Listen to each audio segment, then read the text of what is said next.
Oh, that's amazing. Yeah, I am. I'm excited too. It's going to be a lot of fun. A lot of questions came in, a lot of questions about muscle and body composition and training around the cycle, a Yeah. ton of questions around fasting. So I think that and I tried to kind of amalgamate some of them, that were similar themes. And I think maybe we'll start with some of if you're okay with it, we can start with some of the muscle and fitness. Yes. Dr. Mindy in the house. All right. I appreciate that. The carnivore diet. Because of what we eat. Honestly, you've really touched my heart. So Fast Like a Girl, it's ready for pre-order now. I hope this book changes your life the way the information has changed hundreds of thousands of women that have applied it. From the bottom of my heart, enjoy and let's get healthy together. Mindy and Stephanie back for round 2 on the Resetter podcast and on the Better podcast. We are doing a 1-2 hit here. Mindy, I'm so happy we're doing this again. I know. When I got off last time, I was like, oh my God, I want to do that again. Yeah. And it's just, you and I always think like we're in the trenches seeing what women are asking, and it's just impossible to get to everybody's questions. So it's so fun to do a collaboration like this. So I'm excited for this discussion. And we have to thank our Instagram followers, because it was a comment on, I can't remember what it is now, but it was some Instagram story. And someone was like, can you please do something with Mindy? And I was like, yes, I would love to do anything with Mindy. Thank you. The feeling's mutual. And I also just want to say that the geeky magic carpet ride, that is the statement before I hopped on there, that I was about to go on a geeky magic carpet ride. I just want everybody to know that's exactly where we're going. Oh, yeah. And I'm so excited. Oh, that's amazing. Yeah, I am. I'm excited too. It's going to be a lot of fun. A lot of questions came in, a lot of questions about muscle and body composition and training around the cycle, a ton of questions around fasting. So I think that and I tried to kind of amalgamate some of them, that were similar themes. And I think maybe we'll start with some of if you're okay with it, we can start with some of the muscle and fitness questions. Yeah. One of the things that I would love to do, because these questions are coming up in like pieces, is let's go through the menstrual cycle and talk about like, when should you lean in on heavier weights? When should you lean in on cardio? And then what I'd love to do beyond that would be talk about the perimenopausal woman and changes that need to happen to our workouts after 40, because that's another big one I think really is important for people to understand. Beautiful. Yeah. So I would say for the woman in her menstrual, her reproductive years, the overarching comment that you'll hear from me is that you should always be lifting heavy weights all through the cycle. Okay. Mm-hmm. But it's just how you structure the workout that's going to change based on the hormonal composition that you are experiencing that week. So as a general, kind of back of the envelope, let's say review, when you're in your bleed week, first half of the week, estrogen's very low, progesterone's not around. The only hormone that's kind of really working hard is something called follicular stimulating hormone, which is, as the name suggests, is there to stimulate the follicle, because that's the whole point of the follicular phase, is to have one follicle that's chosen that's going to develop the egg within it. Mm-hmm. So in the first let's say you start bleeding, day 1, day 2, some women get a little crampy. There's a little lethargy there. I'm like that too. So the first kind of day that I get my period, I can feel like those uterine contractions, trying to expel the endometrial lining. So I tend to take it a little easier, right? Mm-hmm. For me, I tend to just do a lot of walking, because I find that just that beautiful, walking, when you think about what's happening mechanistically in the hips, of course, you're getting that beautiful figure 8 in the sacrum. You're lubricating the joints in the hip and the low back and the knees, which often a lot of women will complain about. So I try to get, if I'm taking a day off of weights, I'll try to get in something like 10 to 15,000 steps, like long walks, gentle, slow movement. Some women are like, let's have at it. So, there's a lot of bio-individuality there. I just like to be a little easier on day 1. But kind of day 2, day 3, I'm right back at it. So it's heavy weights, but the rep range is what I would classify as moderate. So somewhere between 8 and 12 reps. So let's say you're doing, let's say a squat. Okay. Just for ease of, or a lunge or something.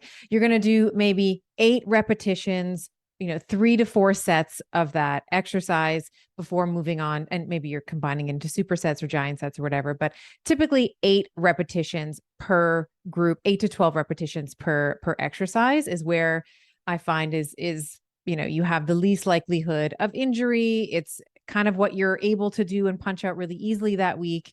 When we move into week 2, of course, towards the end of week 1 and then kind of at the beginning of week 2, we see this really big rise in estradiol, right? This is this big, like estrogen, of course, anabolic hormone, all about growth. And it's trying to really push that follicular, so there can be that one follicle that's really developing. This is a week where I like to lift heavier. So, and I'll also say the other hormone to consider this week is testosterone. Testosterone peaks this week as well. So I love still, again, lifting heavy, but if the weight is heavier, that means that my set, like the amount of repetitions I'm going to punch out is going to be less, right? So let's say on the squat, just for an example, 50, let's say I did 50 pounds on the squat in week 1. Well, if now I'm only doing 5 repetitions, I could do, my number can be higher than 50. So maybe I'll try 60 or 65, let's say, but I'm only going to be doing 5 to 7 reps of it. So I really, really love a high weight, low rep count in this week. In terms of cardio, your question around cardio, I think was well placed here as well. This is a week where I tend to counsel women away from burst training. And it's precisely because of the estradiol surge. Estrogen, as you know, creates ligamentous laxity. So in the ligaments, let's say in the shoulders, in the knee, in the ankles, in the wrist, like everywhere, spinal, all the spinal stabilizing ligaments, they tend to be a little bit more, we'll say loosey-goosey than they are any other time in the cycle, because you have this really sharp change, the sharp concentration in estrogen in the body. So there is a higher incidence of or propensity for injury when you're doing things like sprinting or HIIT training or, any type of explosive, like jumping squats, things like that. So I typically will say you can still do the cardio if if that's your goal, but I like to change the type of cardio in this week only. So this is where we might bring it down to like a low intensity, steady state. So that's like, if you're a runner, that just might be like a flat hill jog, right? Or if you're on an elliptical, it's like the same tension, let's say all the way through on your 30 or 40 or whatever, minute cardio activity that you're doing. And then all the other weeks, really, there's no limitation in terms of HIIT. It's just in that second week, because we have this really, really big change in estrogen concentration. Yeah. Do you think one thing I've thought about with ovulation is this is really the time that we're going to get a massive surge of testosterone. Like this Correct. Is our testosterone's like glory moment is right. in that ovulation window. So do you feel like when testosterone's on the scene, our ability to build muscle is going to be enhanced, or is it going to be more that our craving to build muscle is going to be more enhanced?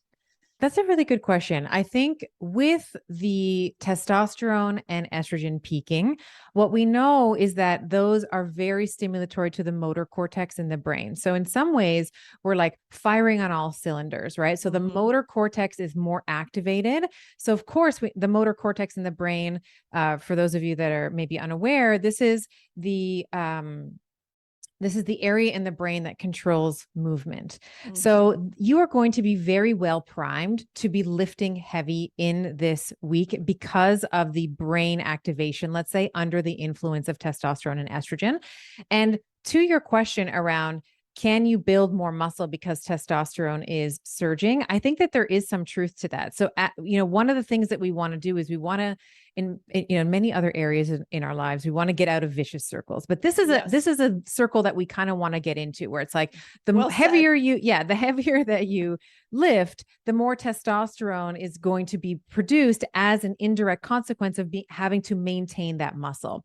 Yep. So I think that the mechanical stimulus of lifting heavy all through the cycle is justified. But in particular this week, because you have that spike in testosterone, potentially your capacity under the influence of having that motor cortex activation for new muscle patterns or heavier or a heavier load is going to be augmented. And you have the energy, right? You're going to have sort of the energy to put towards doing a much more vigorous or rigorous workout. So I think that there is some truth to what you're saying in terms of, because we see testosterone spiking, we can actually go harder at the gym because of the influence that it has in maintaining muscle mass. Yeah. And one thought I've had, and I've talked to several trainers about this, is that when we look at exercise, we typically look at it in a weekly way. Like you do three days a week of this, 1 day a week of that. And when you start to look at our hormones, I think women should be looking at this in a monthly basis. And when I look at that 5-day period, there's a part of my hormonal brain that says, well, what if one day you go in and you do biceps, and then the next, and you go hard, like heavy weights, low reps, to your point.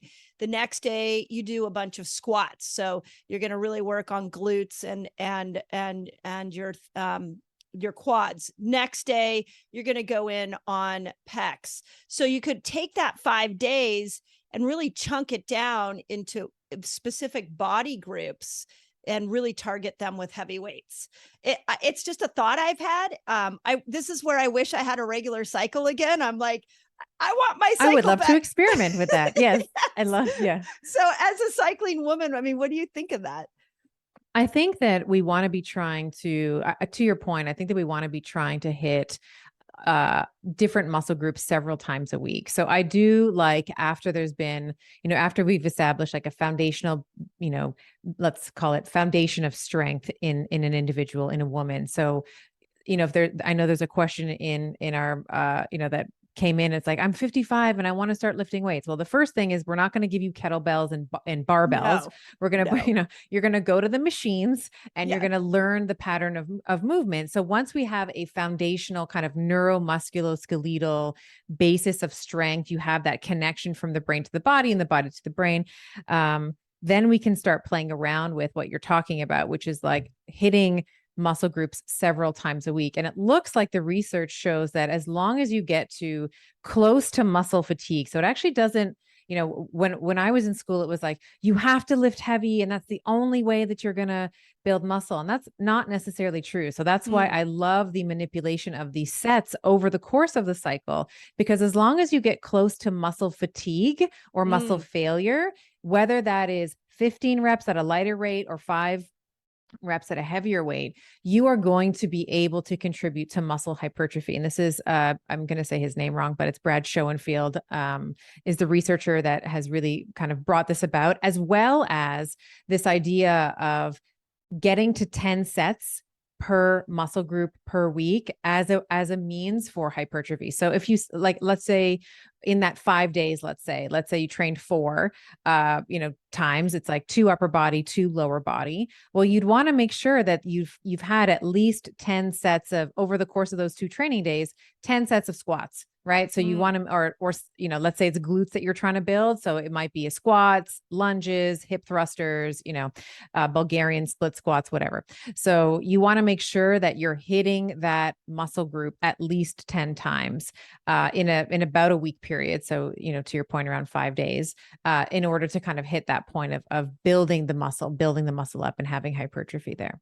So you could do like squats. You could go after legs on a Monday, and let's say you're on day 10 of ovulation or day 11 of your cycle. You could do legs on Monday, and then on Wednesday you come back to legs and glutes again with same kind of concept. Let's go in strong with heavy weights during this time. But to your point, because estrogen is still very, very present during ovulation, we would want to go slow. We wouldn't want to do a lot of burst activity.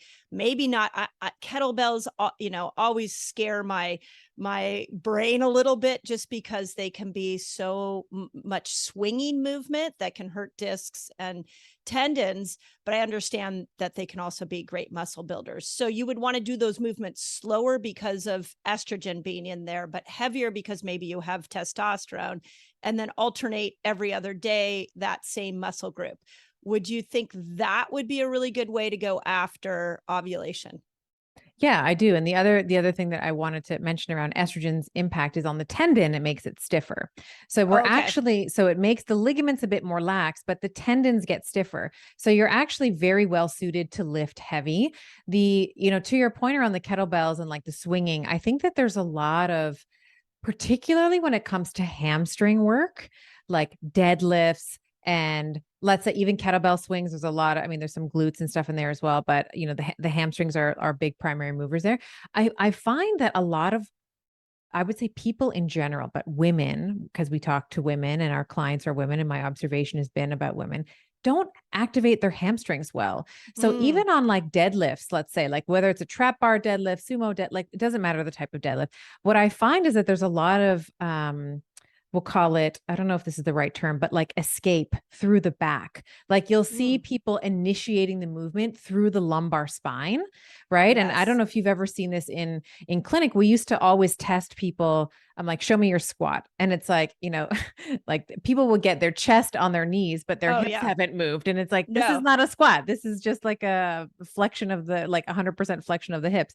So I think that there's something to be said around, and I was actually just having a conversation about this earlier today around like maybe prehab is the right word, or like an activation circuit before you start lifting. Like everyone wants to get to the glamour muscles. Everyone wants to start lifting, but can we maybe think about how we're going to activate, let's say the hamstrings, like the posterior chain. If you're doing like this, maybe you do squats and lunges and stuff on day 1, and then you come back to it on day 3, and it's a lot of hamstring work, deadlifts, that kind of thing.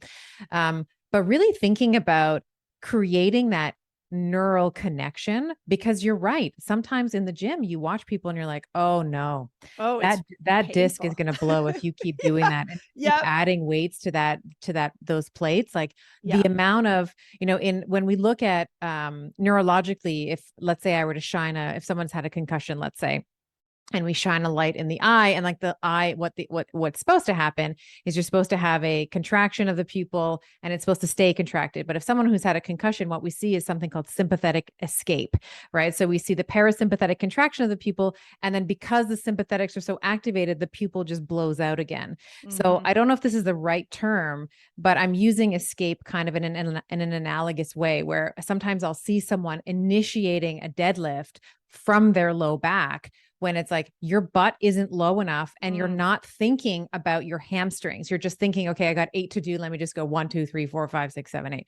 It's like, stop lifting from your low back, get your butt down, straighten out, and learn how to stabilize the spine, and then initiate the movement.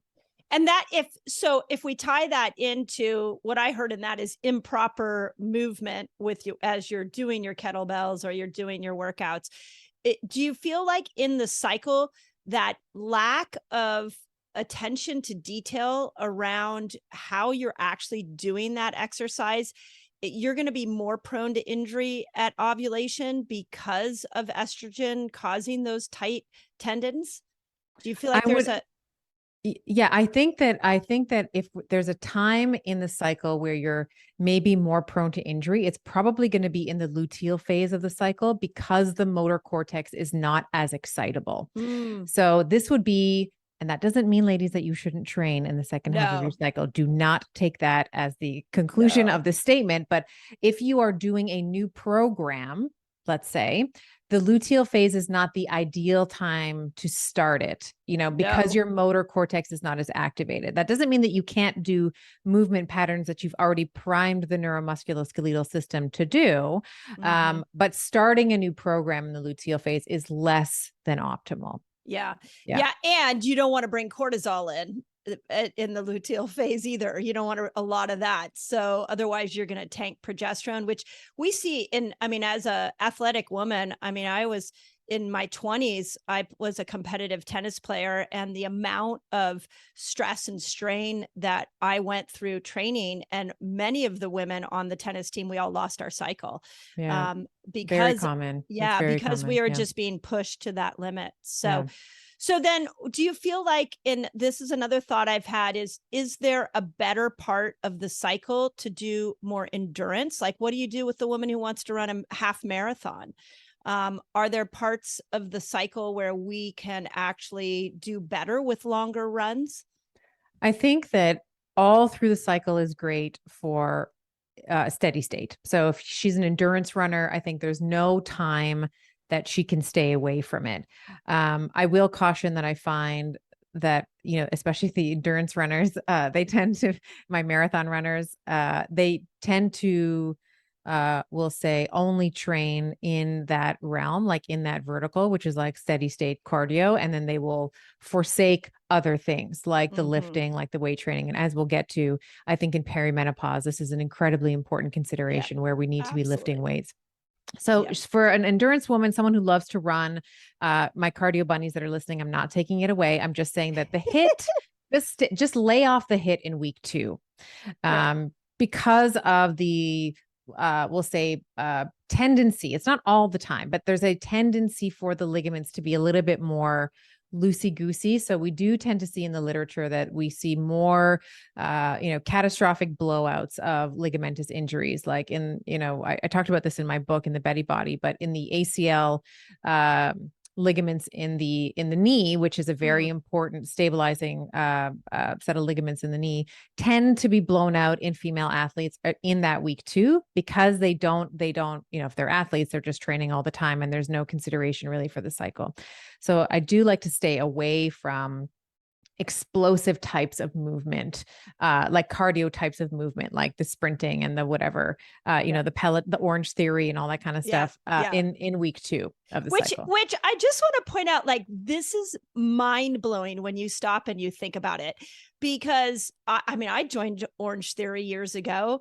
And I just went. I didn't think like, oh, maybe I shouldn't be doing this during ovulation, my ovulation window.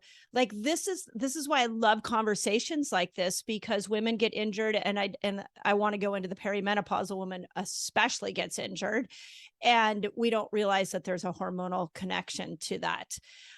So also my thought, what do you think about the week before your period when progesterone's coming in? And progesterone really makes us feel inner.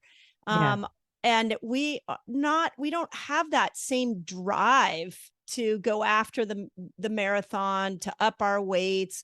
I really feel like that's the time that we should nurture ourselves more and go into yoga, more hiking. But as women, we push through that week in so many different ways, and working out is one. But what do you feel about for cardio and weights during that week? I personally am a huge yoga, like up your yoga that week. But is there anything else we need to consider on those two things? Yeah, sure. So that actually is beautiful, because that finishes up the menstrual cycle, like how you should train through the cycle. Yeah. So in week 3, so you have this ovulation, ovulation happens, the egg is released, hopefully. But right before ovulation, of course, estrogen tanks, right? It comes right back down. And then in week 3, it starts to rise again. So it doesn't rise as high as it does in week 2, but it does come back up for that secondary rise. And then it's like a sustained sort of peak for about a week. So in week 3, it kind of looks hormonally like week 1, where we have low estrogen at the beginning, and then we have a rise in estrogen towards the end. So I like to return, if you're lifting weights, back to that 8 to 12 rep range, like a nice moderate range. And then in week 4, and then like any type of cardio that you like. And then in week 4, for the weights, this is where, to your point around kind of taking it easy, I like to drop back on the weights, but up the reps. So it's a lighter weight, but it's a higher rep. So like 15 to 20 reps, something, even 30 reps, something like that. Again, you're still trying to get close to fatigue, but it's a different way of fatiguing the muscle. And the beautiful thing about a high rep, low weight workout, particularly in that week 4, is a lot of women do, as you said, like they feel like kind of slow and lethargic. Maybe they feel inflamed. Maybe they're moody. They feel a little, holding on to a little bit of like water, and like maybe their breasts are a little tender. So as we are the nice thing about every time you contract a muscle, and this is very true in week 4, if you're training this week with a higher rep count, is you release something called a myokine, which is part of the immune system, and it has anti-inflammatory properties to it. So you can still, through your exercise regime, help to modulate and help to improve some of the symptoms of PMS if you're experiencing them. And you're not pushing. It's not like, it's like tits up and we're doing like, crazy, we're doing like 100 pounds or whatever on the squat. It's a little bit easier, right? So you might say, okay, I was doing 65 pounds. I'm just making numbers up here, but 65 pounds in week 2 for a squat. And now I'm going to do 20 pounds, right? So I'm going to hold 2, 20-pound or 2 10-pound dumbbells, let's say, and I'm going to do 30 reps of that, right? Every time you punch that out, you are going to be helping to reduce the inflammatory response there. So I do like other forms of exercise as well. Like some women don't feel like working out. Like, let's just be honest. Some people are like, if I look at a weight room, I'll kill someone. So I do like to honor the individual kind of preferences of if you are someone who loves yoga and that really helps with your mental state, your clarity. And let's be honest, like some yoga's a workout. Like I'm always sore after yoga. So I think that there's a time and a place for that as well. If that really makes you feel good and you sort of feel like you're getting the energy flowing and you have there's a lot of isometric holds in yoga that are really, really great. I think there's absolutely a time and a place for that as well. What I like to push for, and again, with some leniency to the individual and the preferences of the individual, is to weight train as often as you can through the cycle, but just alter it based on where you are and how you're feeling. So we can do lighter days where maybe in the luteal phase as a whole, the goal is not to get any personal records. We're not punching out any new PRs here. We're just maintaining what we've developed. And then when we get back to the follicular phase, that's our push. That's the gas. That's when we can be a bit more aggressive with our weight training in that, especially in that week 2, where we're trying to up the weight a little bit. And then we can kind of just maintain, develop the strength and all of that happens in the luteal phase and the adaptation. And then again, push when we're back into the follicular phase again.